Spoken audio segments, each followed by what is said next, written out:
में छेड़छाड़ हो रही है। ये सही मौका है वापस आने का। Do you copy? हाँ। तुम्हें वापस आना ही होगा। क्यों? क्योंकि पिछले 1 महीने से कुछ भी अपलोड नहीं किया है। ओके, आई थिंक ये सही टाइम है वापस आने का।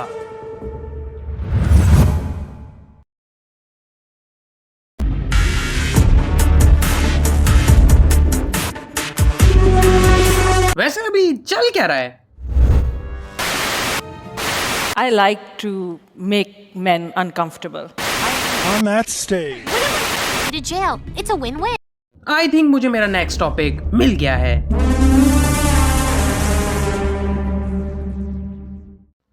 Do you know what is worse than Dolores अम्ब्रिज?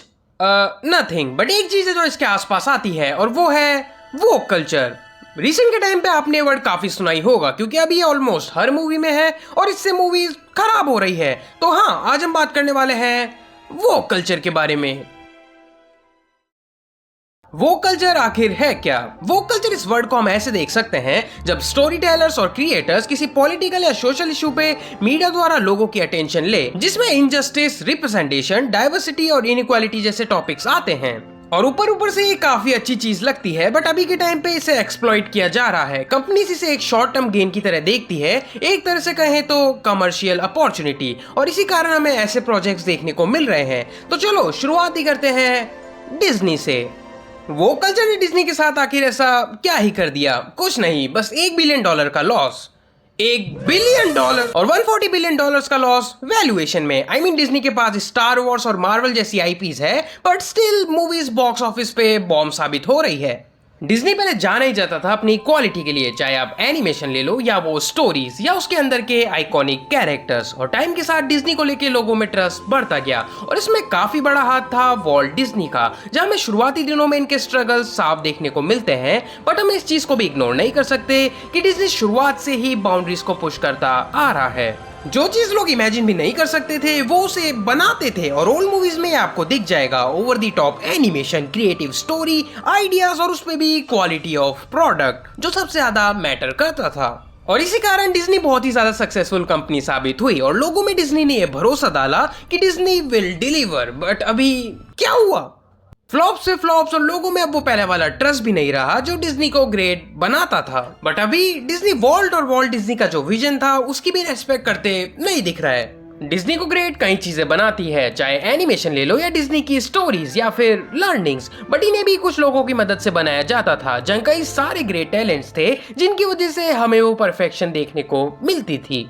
ऐसे वर्कर्स और एनिमेटर्स जिनके पास वो एक्सपीरियंस था, वो पैशन था जो डिज्नी को चाहिए था। बट अभी डिज्नी ज्यादा फोकस्ड है स्किन कलर पे, सेक्सुअल ओरिएंटेशन पे, जिसके कारण कई जो स्टूडियो के साथ काफी समय से लॉयल रह चुके हैं उन्हें वो अपॉर्चुनिटीज नहीं मिल रही just because of their colour, और उनके साथ वो बिहेवियर और रेस्पेक्ट डिज्नी नहीं दिखा रहा है जो वो डिजर्व करते हैं। जो डिज्नी में अभी के टाइम पे वर्क कर रहे हैं उनके पास एक्सपीरियंस तो लैक कर ही रहा है, और आई गेस वो पैशन भी, वो बस वहाँ इसलिए काम कर रहे हैं क्योंकि डिज्नी को डाइवर्सिटी चाहिए, और ऊपर से डिज्नी की इंक्लूजन स्टैंडर्ड पॉलिसी जो कि डिज्नी के फेलियर का काफी बड़ा रीजन है। सबसे पहले स्टैंडर्ड ए, जिसमें आता है ऑन स्क्रीन रिप्रेजेंटेशन, कैरेक्टर जिसमें 50% या उससे ज्यादा कैरेक्टर्स अंडर रिप्रेजेंटेड ग्रुप से आने चाहिए, एक्टर्स में भी 50% या उससे ज्यादा अंडर रिप्रेजेंटेड ग्रुप से आने चाहिए, और बाकी आपकी स्क्रीन पे है। और फिर क्रिएटिव लीडरशिप, जिसमें 50% या उससे ज्यादा प्रोड्यूसर्स और राइटिंग स्टाफ और 50% को प्रोड्यूसर और को writing staff under represented group से आने चाहिए। सेकंड, 50% या उससे ज्यादा episodic director under represented group से आने चाहिए, और बाकी मैं इसकी लिंक डिस्क्रिप्शन में दे दूंगा, चाहो तो पढ़ लेना। मेनली डिज्नी ज्यादा फोकस्ड है रिप्रेजेंटेशन पे rather than quality of work, और इसका नतीजा फ्लॉप्स। लेकिन डिज्नी की नजर में फ्लॉप्स का कारण कुछ और ही है, और फ्लॉप्स का कारण है फैंस। हाँ, क्योंकि हम इनकी डाइवर्स मूवीज देखने नहीं जा रहे हैं और फिर उन्हें क्रिटिसाइज कर रहे हैं तो हम सेक्सिस्ट, मिसोजिनिस्ट और होमोफोबिक हैं, इसलिए इनकी मूवीज फ्लॉप हो रही है, और इन पॉलिसीज का नतीजा हमें बॉक्स ऑफिस पे देखने को मिल रहा है $1 बिलियन। और वो फोर्स वोकनेस भी काफी बड़ा रोल प्ले कर रही है। और रही बात डाइवर्सिटी की, तो डिज्नी में कभी भी डाइवर्सिटी की कमी नहीं थी। उल्टा पहले डिज्नी में जो एनिमेटर्स या वर्कर्स थे वो उनके कलर या रेस की वजह से वहां नहीं थे, वो थे अपने टैलेंट की वजह से। बट आई गेस जो न्यू एग्जीक्यूटिव्स हैं उन्हें ये नहीं दिखा, उन्हें डाइवर्सिटी क्वालिटी से ज्यादा प्यारी है। और इसका असर डिज्नी की ओन की भी कई आईपीज पे हमें दिख रहा है, जैसे स्टार वॉर्स ले लो। George Lucas was heart of the Star Wars. उनका विजन स्टार वॉर्स को लेकर काफी बड़ा था, एक ऐसा वर्ल्ड बनाना जो किसी ने सोचा भी ना हो, with some of the best movies. But 2012 में डिज्नी ने स्टार वॉर्स को जॉर्ज लुकास से खरीद लिया and there destruction begins. First sequel trilogy, फिर सीरीज, और एक दो शो को छोड़कर सारे ही लगते ही नहीं है कि ये स्टार वॉर्स के हैं, क्योंकि डिज्नी को जॉर्ज लुकास के प्लान से कोई मतलब नहीं था। बट डिज्नी को खुद भी ये नहीं पता था कि उनके कैरेक्टर्स के साथ आखिर करना क्या है। जैसे जनरल हक्स, करोड़ों की जान लेने वाला, लाइक इंट्रोडक्शन क्या तगड़ा दिया था। ओ ये बहुत ही तगड़ा कैरेक्टर हो। I'm the spy. या फिर स्ट्रॉन्ग फीमेल कैरेक्टर्स ले लो। स्ट्रॉन्ग फीमेल कैरेक्टर्स क्या पहले नहीं थी? बस जो न्यू स्ट्रॉन्ग फीमेल कैरेक्टर्स है और जो ओल्ड स्ट्रॉन्ग फीमेल कैरेक्टर्स है, उनमें डिफरेंस यही है कि पहले वाली क्वालिटीज पे थी, लीडरशिप, डिसीजंस, और वो कितनी बहादुर है। But new strong female characters वो फीमेल जैसा एक्ट करना ही नहीं चाहती, वो एक्ट करती है टॉक्सिक मेल की तरह। और यही प्रॉब्लम है अभी की स्ट्रॉन्ग फीमेल कैरेक्टर्स में कि वो एक्ट टॉक्सिक मेल जैसा कर रही है, जो कि उन्हें स्ट्रॉन्ग से ज्यादा अनोइंग बना देता है। और जब फैंस इन्हें क्रिटिसाइज करे तो होता क्या है, जिन्हें इस सिचुएशन को सही से हैंडल करना चाहिए वो फैंस को ही बोल रहे हैं कि तुम रियल फैंस नहीं हो। Even the director Sharmeen Obaid Chinoy कहती है कि I like to make man uncomfortable. I enjoy making men uncomfortable. और यहीं पे हमें इनका विजन दिख रहा है कि ये ज्यादा फोकस्ड है मैन को अनकंफर्टेबल या फीमेल को बॉसी या फिर अपने एजेंडा और पॉलिटिकल मैसेज को डालने में, rather than actually listening to fans. It's like they are fighting a fight that doesn't even exist. और सीक्वल्स जो जॉर्ज लुकास ने मूवीज बनाई थी, उनके कैरेक्टर्स की तो ऐसी तैसी करता ही है, साथ ही में जो न्यू कैरेक्टर्स आते हैं वो भी बिल्कुल ही बकवास। और फिर आते हैं सीरीज पे, मैंडलोरियन, जिसकी शुरुआत बहुत ही अच्छी थी, बट और ऐसी कई सीरीज जिनसे होप्स तो बहुत थी बट वो डिसअपॉइंटिंग निकलती है। और वर्स्ट पार्ट, ये अभी भी रुकने का नाम नहीं ले रहे हैं। जैसे रिसेंटली रिलीज्ड एकोलाइट, जहां ये हमें फोर्स की जगह थ्रेड देते हैं और ये पता नहीं कैसे बट बच्चे बना रहे हैं। और मैंने कोशिश करी इसे देखने की, बट इतना क्रिंज। हाँ, एपिसोड 5 थोड़ा अच्छा लगा था, बट जब मैंने पीछे मुड़ के देखा तो कोई चीज सेंस नहीं बना रही थी। और जब लोगों ने क्रिटिसाइज किया तो फैंस को ही ब्लेम कर दिया और इवन मेन एक्ट्रेस ने डिस्ट्रैक्ट निकाल दिया। मुझे लगा था एकोलाइट सीरीज बुरी है, बट डिस्ट्रैक्ट ये तो उससे भी ज्यादा बुरा है। अभी के स्टार वॉर्स को अगर मैं कुछ वर्ड्स में बताना चाहूं तो हाँ, ये दिखता अच्छा है बट इसका कोई सेंस नहीं बनता। और सेम मार्वल का भी कुछ ऐसा ही हाल है। इस पे ऑलरेडी मैंने एक डेडिकेटेड वीडियो बना रखी है, अगर चाहो तो देख लेना। बट हाँ, वो मूवीज के फेलियर का ये भी एक काफी बड़ा रीजन है। और मैं ये नहीं कह रहा हूँ कि मुझे फीमेल सेंट्रिक मूवीज बेकार लगती है, उल्टा मुझे वंडर वुमन, एओविन, सारा कॉर्नर, हरमाइनी और रीटा बराट्स जैसे कैरेक्टर्स देखने को मिले तो I am all for it. But instead मुझे रे Skywalker, wonder woman 2, she Hulk और मे जैसे कैरेक्टर्स देखने को मिल रहे हैं, जिन्हें देखना तो छोड़ो, मैं इन्हें सर्वाइव कर रहा हूँ। Problem with new strong female characters, they don't really act like females. जो ट्रेड्स टॉक्सिक मेल्स में होती है वो वैसा ही एक्ट करती है, रूड, एरोगेंट, और उनको मुश्किलें भी फेस नहीं करनी पड़ती। जैसे बेस्ट एग्जांपल वंडर वुमन का ले लो। वंडर वुमन 1 को जहां हर कोई पसंद करता है, उतना ही वंडर वुमन 2 को लोग हेट करते हैं। ये दोनों मूवीज परफेक्ट एग्जांपल है कि कैसे आपको एक स्ट्रॉन्ग फीमेल कैरेक्टर दिखानी चाहिए और कैसे नहीं। फर्स्ट पार्ट अभी भी मुझे काफी पसंद है, सेकंड से तो काफी ज्यादा। लाइक सेकंड पार्ट में दे जस्ट रीसेट एवरीथिंग। जो इसने किया था वो पहले से स्ट्रॉन्ग है, लाइक बहुत हद तक इसे भी एक ये मैरी स्यू कैरेक्टर बना देते हैं।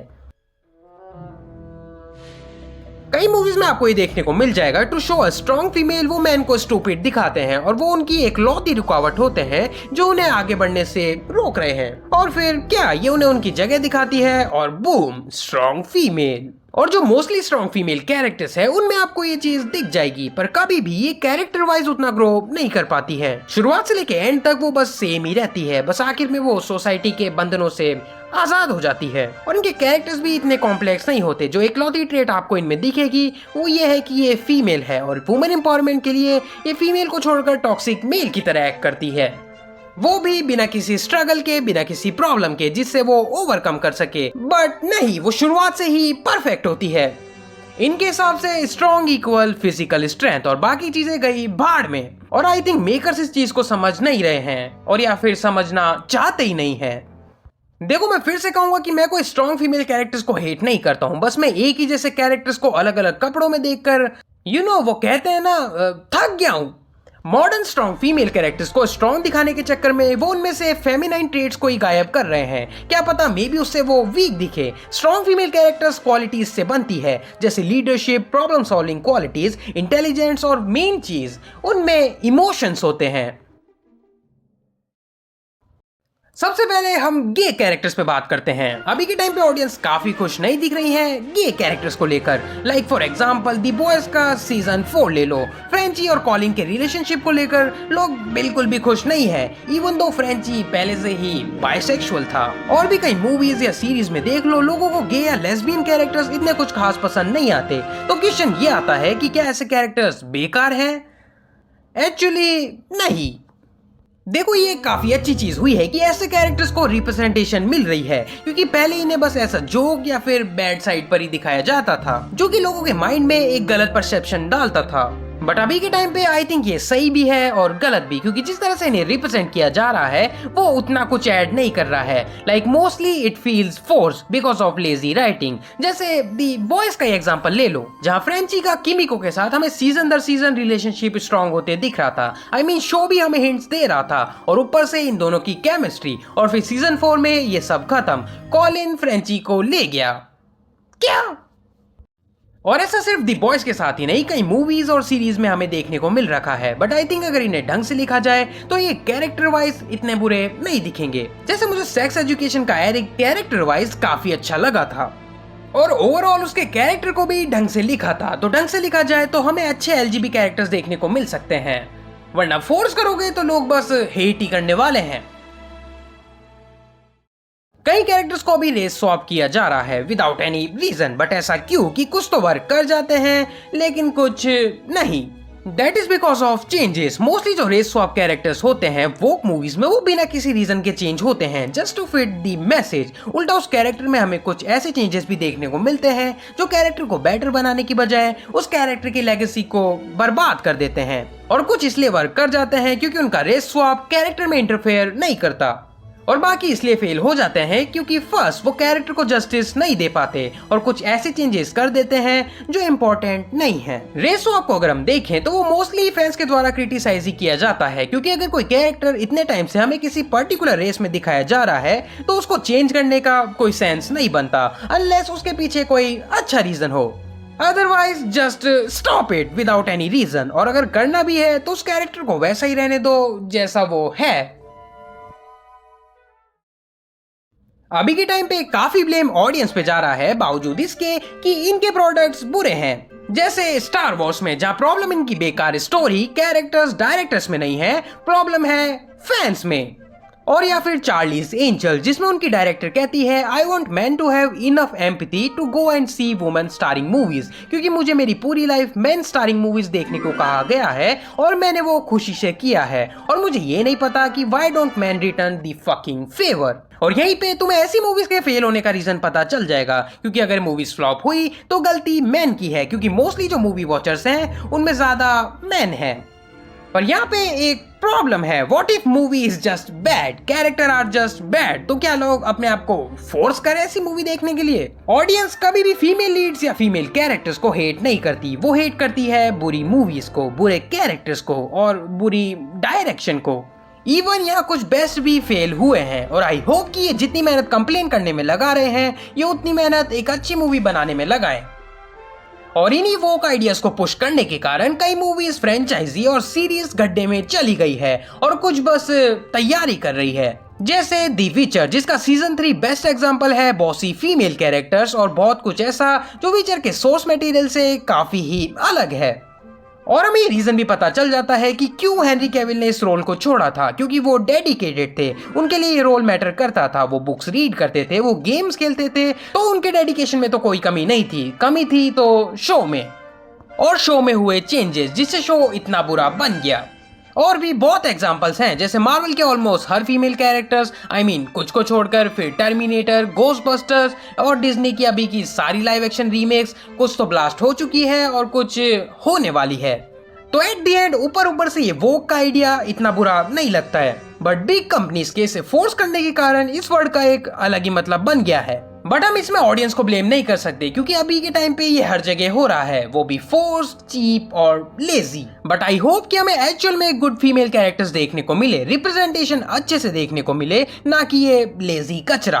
तो आपके क्या थॉट्स हैं इस वो कल्चर को लेकर, वो मुझे कमेंट्स में बताएं। और अगर आपको वीडियो पसंद आई तो वीडियो लाइक करना। आप मेरे चैनल के अदर वीडियोस को भी चेकआउट कर सकते हो, अगर वो भी पसंद आ जाए तो सब्सक्राइब भी कर देना। मैं मिलता हूं आपसे नेक्स्ट वीडियो में। Till then stay tuned.